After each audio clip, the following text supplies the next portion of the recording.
Dito sa second stage of love, dito na po merong danger of disappointment. Makinig po kayong mabuti. Kung hindi ka pa readyng ma-disappoint, huwag ka munang pumasok sa isang romantic relationship. Ulitin ko, kung hindi ka pa handa sa disappointment, huwag ka munang mag-enter into a romantic relationship. Alam niyo kung bakit? Kasi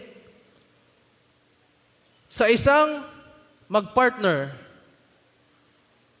ang iniisip ng mag-partner, para gumanda po ang kanilang relasyon, it should be a give and take relationship. Sabihin nga po natin, give and take. Ang isip ng marami, you have to give and you have to take. Para balance. You give and you take. Kailangan, yun ang sikreto. You give and you take. Pero alam nyo, kulang yon. You cannot just give and take and expect na kayo po ay matagumpay na. You know why? Kasi ang love tank ninyo, imagine ninyo ito ha. Si lalaki, may love tank na mababa ang level. Bakit? Sa kanyang bahay, hindi siya nakaranas ng pag-ibig. Wala siyang mga magulang, hindi siya nabigyan ng sapat na panahon para buhusan ng pagmamahal ng kanyang magulang. Lumaki siyang walang tamang konsepto ng pagmamahal. So ang baba po ng kanyang love tank. Ito namang babae, ang taas ng kanyang love tank. Bakit? Lumaki po siya sa isang family na mapagmahal. Ang ganda ng upbringing niya.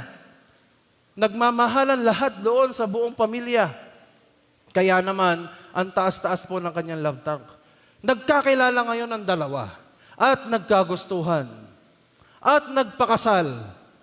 Ngayon, itong lalaki, mababa ang love tank.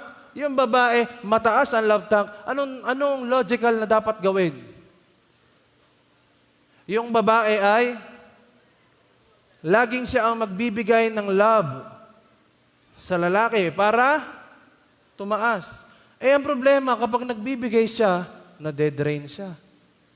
Bakit? Ay, walang nanggagaling dito eh. Hindi sila sabay na ganon. Hindi. Isa muna. Ang nangyari, tumaas ang love tank ni lalaki, si babae naman ang na-drain. Ay, gano'n na naman, si lalaki ulit, tapos si babae, tapos si never-ending cycle of draining the love tank of each other. Kaya ano ang solusyon? Kaya ang pagmamahalan ay love triangle. Merong talagang source ng love sa gitna na kahit kumuha ka ng kumuha, hindi nauubusan yung pagmamahal na galing sa kanya.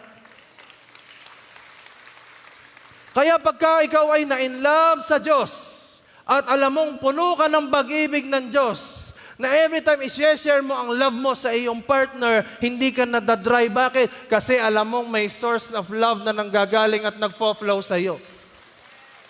Kaya hindi pwedeng kayong mag-asawa, give and take lang ang relationship nyo. No, ang dapat mong gawin, you give and give to your partner, but you take and take from the love of God. Ulitin ko, kailangan you give and give to your partner. Hindi ka lang nag-iisip na I want to take from you, no. If you want to take something, take it from the love of God. Kasi ang love ng Diyos ang talagang magpupuno sa iyo. Eh paano kung 20 years na hindi pa nauunawaan ang love language, ang love tank? Paano kayo magsusurvive? Kailangan muna maunawaan mo na mahal ka ng Diyos. At pag yun nauunawaan mo na, puno ka na, kumpleto ka na, kahit pa wala ang pag-ibig ng partner mo, kahit hindi ka pa married, wala ka pang relationship, kapag nauunawaan mo ang pag-ibig ng Diyos sa iyo, kumpleto ka na. Si Adan po ay hindi naghanap ng Eva dahil siya po'y depressed. Wala, ako'y nag-iisa. Wala man lang kamukha ko dito. Hindi ho ganon. Ang nakakita na hindi magandang nag-iisa si Adan ay ang Diyos. At nung makita ng Diyos na hindi magandang nag-iisa si Adan, kasi si Adan busy sa ginagawa niya sa Garden of Eden. Siya ay siguro nagtatanim siya doon, nagpapatubo ng mga halaman, pinapangalanan niya lahat ng bunga ng punong kahoy, lahat ng hayop pinapangalanan niya. Busy po siya sa pinagagawa ng Diyos. Eh sabi ng Lord, nako, dapat ito ay merong partner eh. Kaya ikaw, bibigyan ka ng partner in life kapag busy ka sa pinagagawa ng Diyos sa iyo. Pero pagka ngayon, hindi mo ba alam kung anong dapat mong gawin para sa Panginoon, huwag kang umasa na bibigyan ka na niya ng Eva o ng Adan mo. Kaya anong una mong dapat gawin? Mapuspos ka muna ng pag-ibig ng Diyos. At kapag puspos ka na at kumpleto ka na, remember, hindi ka dapat naghahanap. Kasi ang Diyos, hindi naghanap po si Adan. Ang Diyos mismo ang nagdala.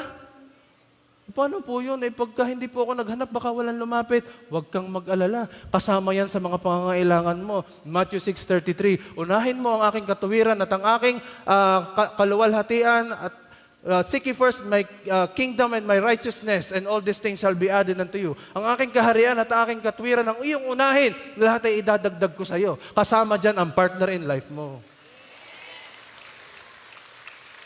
Hindi naman nagtanong si Adan, Lord, parang ako'y nalulungkot, kailangan ko po yata ng partner. Hindi po. Ang sabi ng Diyos, hindi mabuting nag-iisa ang tao. Genesis 2 verse 18, hindi pwede nag-iisa ang tao, kailangan niya ng partner. Ang tanong, may ginagawa ka na ba? May ginagawa ka na ba? Kung may ginagawa ka na at wala ka pang partner, pwede na magpadala ng partner si Lord sa iyo. Malay mo, paglabas mo sa lugar na ito, makakabanggaan mo. Tas bumagal ang mundo mo. Nalaglag ang cellphone niya.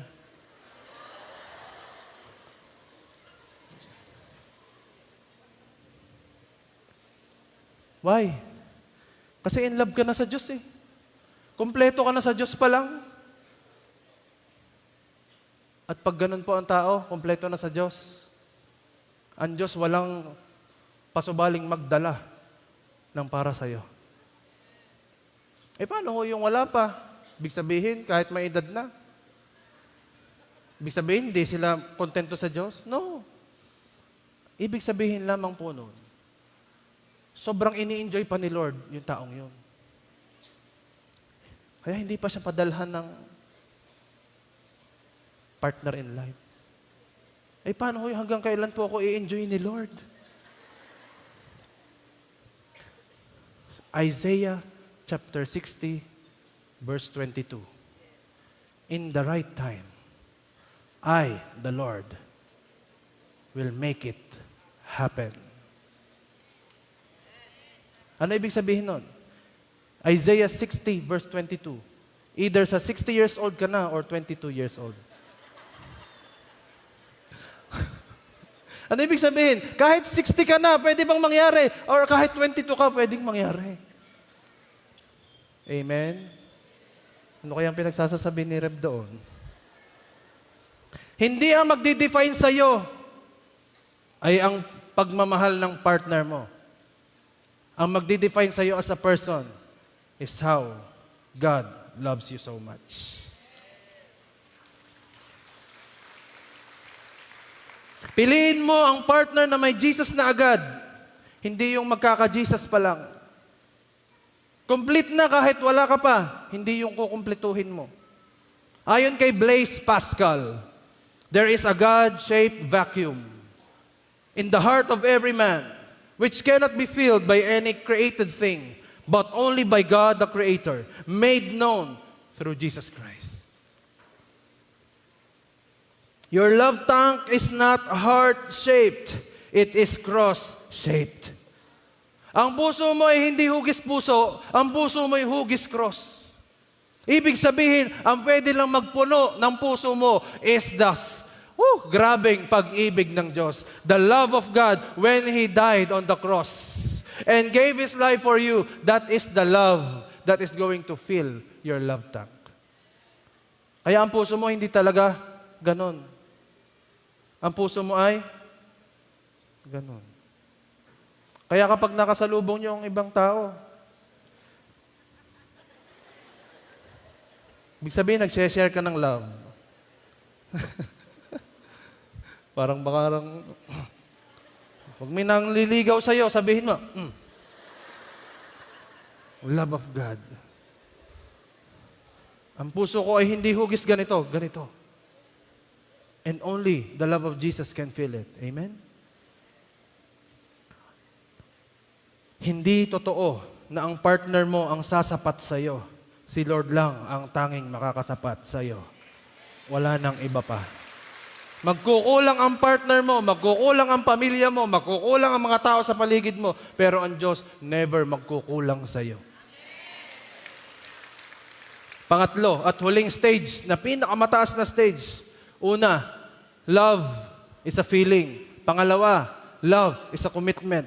And the highest stage is love with a purpose. Magmahal ka ng merong kang purpose. May meaning kung bakit mo ginagawa. Proverbs. Minsan ito, bago natin basahin yung Proverbs, natanong nyo ba sa sarili nyo, bakit nga ba ako mag-aasawa? Ba't nga ba ako magkakaroon ng relasyon? Anong purpose? Kasi laging tanong natin, sino kaya yung taong para sa akin? Kailan kaya darating yung tamang tao para sa akin? Never natin na itanong, bakit nga ba ako kailangang mag-asawa? Anong purpose? May ibang sumagot, yes, I know the purpose. Para makabuo ako ng pamilya at para may mag-alaga sa akin pag ako'y matanda na. Yun ang purpose. Ako na may mayamang pamilya, kailangan ko magkaroon ng mga anak na aking pagmamanahan ng aking kayamanan. Yun daw ang purpose. Mali ho yung ganong purpose. Kung hindi mo pa masagot ang tanong na ito ng tama kung bakit mo kailangan ng partner in life, ibig sabihin, hindi ka pa ready to have a partner in life. Alam niyo po, nung ako po ay nagtanong sa Diyos, when I was 21 years old, tapos na po ako mag-aral, ako po ay nagre-review na ng aking board exam. Nagtanong po ako sa Diyos. Binigyan po kasi niya ako ng desire na mag-asawa. I was 21 years old. Ako po ay nasa review center noon. Bakit ganito? Hindi ko gustong magka-girlfriend. Ang gusto ko yung magka-asawa. Tinanong ko ang Diyos, Lord, why? Why you are putting this desire on me now? Kasi nanggaling po ako sa mga failed relationships before. Nagkaroon po ako ng ibang girlfriend bago ng aking asawa. Ilan ba yun? Joke lang. Hindi naman na marami. Kayo naman. Basta, huwag nyo nang alamin. Basta nagkaroon. Pero nung panahon na yon, bakit yun ang feeling ko? Gusto ko nang magkaroon ng partner in life. Gusto ko na magkaroon ng forever. Tinanong ko ang Diyos, why? Why? Why, Lord? Sabi ng Panginoon sa akin, dahil may purpose ako. And that was to raise a next generation of people who will be faithful to me, who will worship me, and who will serve me. At gusto ko, dumaloy mula sa iyo yun. I was so amazed nung narinig ko po yun.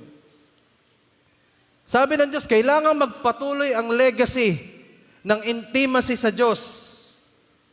Dahil ang buhay ng tao may hangganan. Ang tanong ngayon, do you have a legacy right now? Na pag wala ka na sa mundong ito, naaalala ka pa rin nila in a good way. Proverbs 19:21 says, people may plan all kinds of things, but the Lord's will is going to be done. Ano man ang plano mo, i-align mo lang ito sa plano ng Diyos. Alam niyo po ba, ang love with a purpose? John chapter 3, verse 16. Ito po ang pag-ibig na may purpose. For God loved the world so much that He gave His only Son, so that everyone who believes in Him may not die, but have eternal life. Kaya ka pala magmamahal ay dahil dito. Dahil minahal ka na ng Diyos, makasalanan ka pa lang. Makasalanan pa lang tayo, minahal na tayo ng Diyos. At gusto kong sabihin sa iyo, ang purpose mo kung bakit ka magkakaroon ng partner in life is not because deserve mo ito o gusto mo lang ito. Kaya ka magkakaroon ng partner sa buhay kasi Dadaan at dadaloy sa iyo ang maraming mga pastor, maraming mga servants ng Diyos, maraming mga worshipers ni Lord. Kaya I declare sa lahat ng mag-asawahan na naririto, ang inyong magiging mga anak ay mga future pastors, future servants of the Lord, future carriers of God's presence. At maging yung mga anak ninyo, ang sunod nilang generation will be future pastors, future leaders of the church, future leaders of the nation who will be an inspiration to many people. Your marriage or your partnership is bigger than you. It's beyond yourself. It's beyond your family. Kaya ka meron ngayong pamilya, hindi dahil trip mo lang o dahil nagkain laban lang kayo at nagkaligawan. No, ngayon pa lamang binubuo na ng Diyos ang foundation of a big, big, big church that will come out of your family. Sino magsasabi ikaw at ang anak mo magiging isang future pastor sa lugar ng Biliran, ng Camiguin, ng Bohol, ng islands sa iba't ibang part ng Pilipinas? Sino magsasabi na hindi mangyayari yon? Kapag ang Diyos ang kumilos at naganap ang kanyang purpose, mangyayari, mangyayari, at mangyayari sa iyo at sa iyong buong pamilya. Sa pangalan ni Jesus. Hindi papayag ang Diyos na walang purpose ang lahat na nangyayari. Hindi siya papayag na nangyari nga lang, pero walang kahulugan. Ibig sabihin, kahit pangit ang nangyayari, kasama ang purpose ng Diyos dyan. And what is that purpose? The ultimate purpose of His love is to give eternal life to people who do not deserve it. Walang ni isa sa atin ang deserving sa pag-ibig ng Diyos. Walang ni isa sa atin ang karapat-dapat tanggapin ang pag-ibig ng Panginoon. Pero dahil may purpose si Lord, hindi mapigilan ng problema ang purpose na yon. Kaya kung may pinagdadaanan ka ngayon, that is part of God's plan, of God's purpose to make you one of those people who will lead many people to eternal life. Say amen. Kaya ang relationship nyo dapat makabless sa Panginoon. Can I share a little bit of our love story ng aking asawa?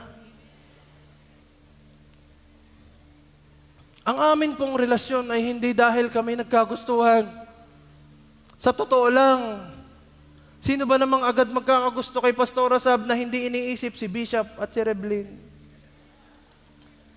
Kamahal-mahal po si Pastora Sab, pero pag naisip nila, ano sasabihin ko kay Bishop? Paano magpapaalam? Pero alam niyo po, ang Diyos po ang nangusap. When He gave me the word in Psalms 37 verse 4, delight yourself in the Lord and He will give you the desires of your heart.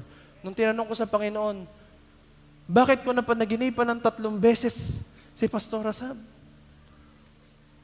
Na hindi ko naman siya iniisip. Promise. Kasi ang iba sa inyo, baka nagdududa eh. Promise. Busy po ako sa pagre-review ko noon at sobrang ganda ng aming relasyon ng Diyos. Out of nowhere, napanaginipan ko siya. 3 consecutive nights. Iba-ibang senaryo. Pangalawang gabi na naginip ako, sabi ko, Lord, pag napanaginipan ko uli siya, siguradong kami. Ang itinadhana mo ay napanaginipan ko uli. Nung mapanaginipan ko, nung aking pong punta dito sa Batangas, we are in review sa Manila, agad po akong bumili ng bulaklak at ng libro. At sabi ko sa kanya, I like you. Nang wala naman talaga. Promise. Wala.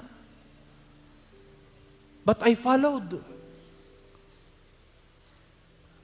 At siya po'y humingi rin ng sign sa Panginoon.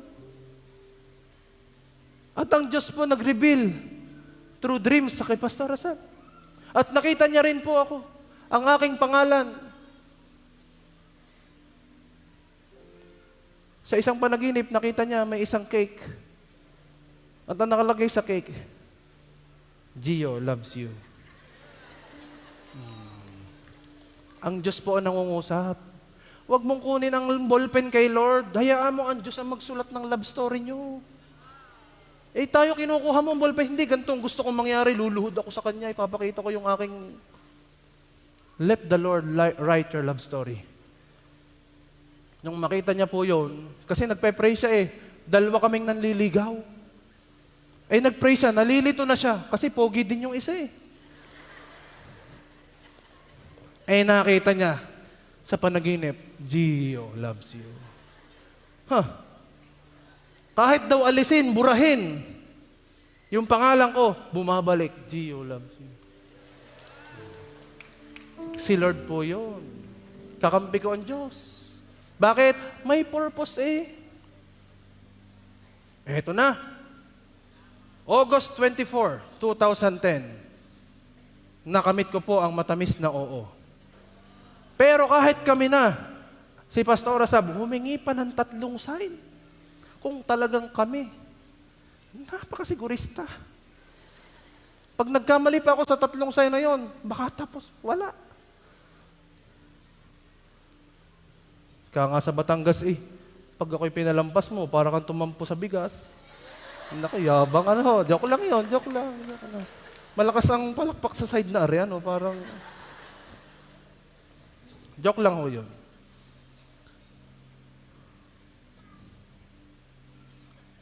Tatlong sign. Yung pala, si Lord at si Pastora Sab nag-uusap na high school pa lang. Isa sa mga sign na hiningi niya, ang kaisa-isahang magbibigay sa akin ng bulaklak, siya ang aking mapapangasawa. Sa lahat po ng ligaw, nagparamdam, nagmulto, kay Pastora Sab, lahat po ng binigay nila, walang ni isang nagbigay ng bulaklak, ako lang.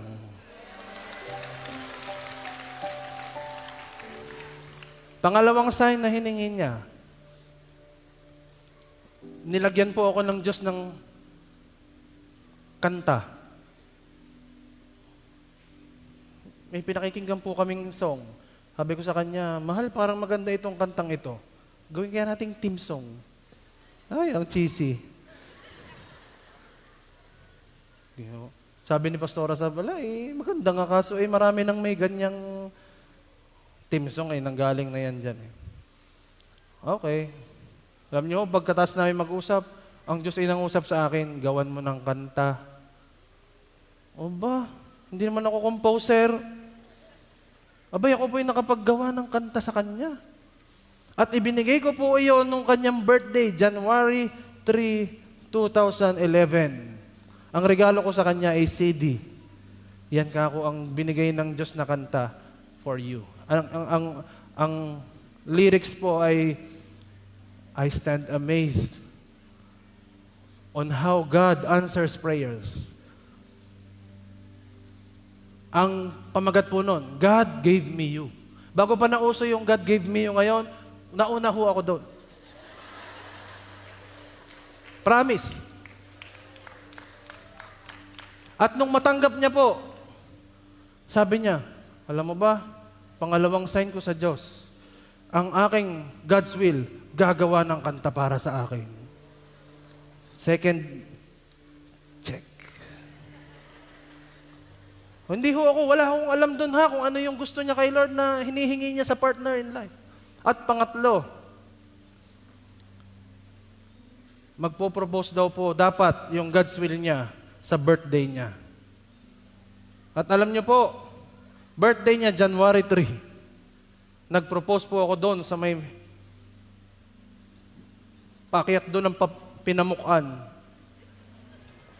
Ngayon kasi ang proposal masyadong binibidyohan na, nandiyan ang mga pamilya. Noong panahon namin, kami lang dalawa. Nanggaling akong Tagaytay, nakaabot ng pinamukan para lamang po makapag-propose. At inabot na ho ng 11:50 p.m. ng birthday niya. Imagine niyo kung lumampas pa ng 10 minuto, hindi ba mapupunta sa third sign na hinihingi niya na dapat birthday niya makapag-propose? Ay, ang Diyos ay marunong Kami lang po ang nandun sa daan. Kita po namin ang buwan. Kasi ayos pa po yun eh, buwan at saka yung pong bituin. At ang ganda po ng reflection sa dagat. Tinigil ko ang sasakyan. Sabi ko, baba.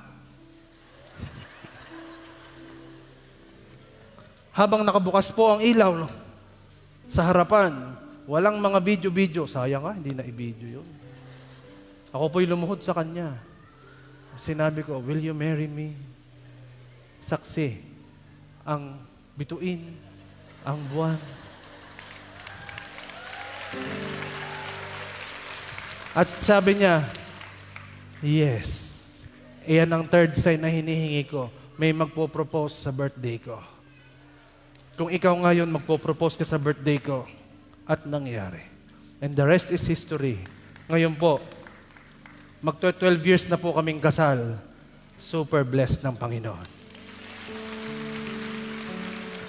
God is going to write your own love story. Huwag kang mainip. Sa panahon na ready ka na, God is going to submit for approval ang love story na ito. Go, implement it. At magsasama-sama ang sitwasyon, ang tao, ang panahon, ang oras para pagtagbuin kayo ng iyong iniintay na yan. Basta mahalin mo muna ang Diyos ng higit sa lahat. Pwede ba tayong tumayo ngayon?